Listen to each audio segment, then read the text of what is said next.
Isa kang timang.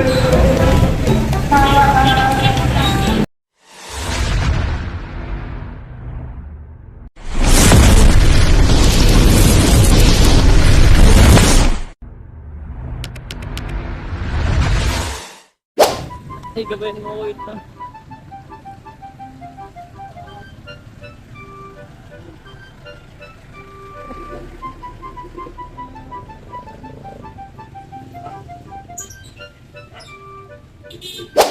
Gusto ko malaman sa publiko na gwapo ba ako pangit?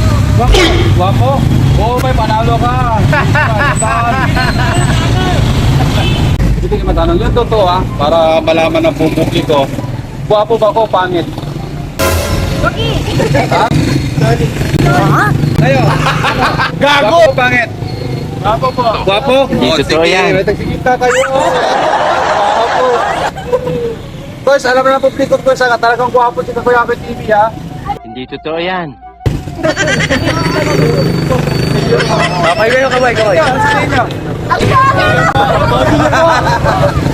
Kuya Ako TV. Sir, gwapo ba ako pangit?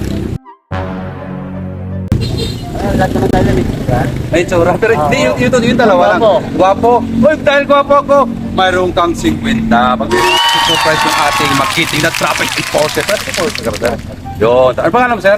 Richard Marasigan. Richard Marasigan. Shout out sa kanyang pamilya. Thank you. Bakit tanong sa inyo?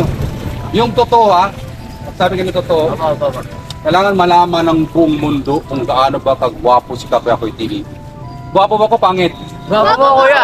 Pwede na! Ano yung mukha mo? Kailan makita tayo, malay mo, ma-discover ka ng invisible. Gwapo ko pangit. Gwapo, kuya. Dahil gwapo ko, meron kayong taxing kwinta! Boys, dito ito sa ano, sa Balanga mismo. Hindi na bataan dito, di ba? Dami kong followers doon sa Balanga, boys. Papalo kami sa inyo, kuya. Yes, thank you! Peace, ma'am. Dito mo na, kuya. Yay! Ikaw po, kuya. Ingat po kayo. Sana yung totoo na yan, sabi mo yung totoo.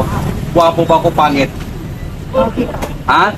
Pogi din, pogi ako na bibigyan kita ng 100 pesos, nanay. Sure mo na kay nanay. Yung totoo ko yan, sabi mo kuya.